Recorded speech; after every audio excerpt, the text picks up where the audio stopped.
एक होता शेतकरी आणि दोन मटकं होते. शेतकरी रोज नदीतून पाणी आणून लागतं आणि एक मटकं फुटकं होतं आणि एक चांगलं मटकं होतं. मा तू फुटका हायले. मग ते त्याला चिडीत होता.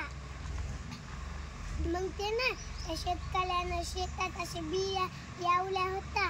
मग त्या बियाला लोट ते पाणी अडकं म्हणजे त्या मटक्यातले आलते पाणी ते बियाला जाऊ लागल्या.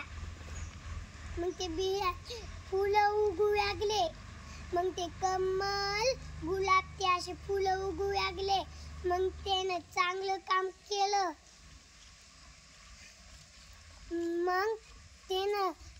मग ते चांगला म्हणता म्हणला ते खला मटकं लढू लागले. शेतकरी आला.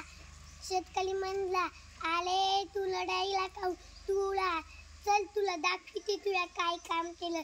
काय तू मला बिया लावले तुला चांगलं फुला पाणी घातलं तुला छान काम केलं.